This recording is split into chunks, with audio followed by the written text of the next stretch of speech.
আজকে রান্না করেছি রুই মাছের খিচুড়ি, সাথে এটা ডিম ভাজি, এটা হচ্ছে জলপাইয়ের টক আচার, এইটা হচ্ছে বেগুন ভর্তা, আর এটা হচ্ছে চেপা শুটকি ভর্তা।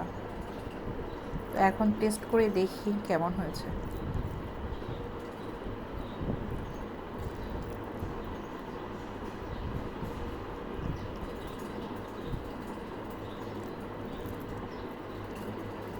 বিসমিল্লাহ।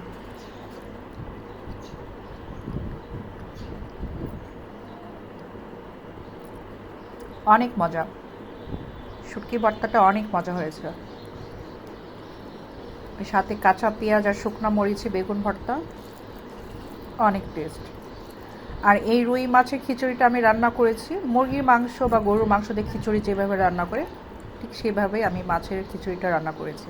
সাথে দিয়েছে ফুলকপি, গাজর, টমেটো, আলু, মসুর ডাল, পোলাওয়ের চাল, চিকন ভাতের চাল, সব কিছু মিক্সড করে মাছটা কষিয়ে নিয়েছি মশলা দিয়ে। তারপরে চালটা প্রসেসিং করেছি, সব কিছু একের পর এক দেওয়ার পরে যখন খিচুড়িটা অর্ধেক পড়েছে তখন মাছটা দিয়েছি। দিয়ে সেম মুরগির খিচুড়ি যেভাবে রান্না করে, মাংসের খিচুড়ি যেভাবে রান্না করে সেভাবে রান্না করেছি। আর সাথে বাসায় বানিয়েছিলাম জলপাইয়ের আচার।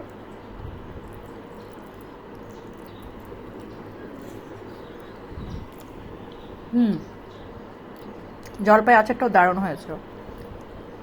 ডিম আমার অনেক পছন্দ, এই জন্য সাথে একটা ডিম ভাজি করে নিয়েছি। আপনারা ট্রাই করে দেখবেন, খেয়ে দেখবেন।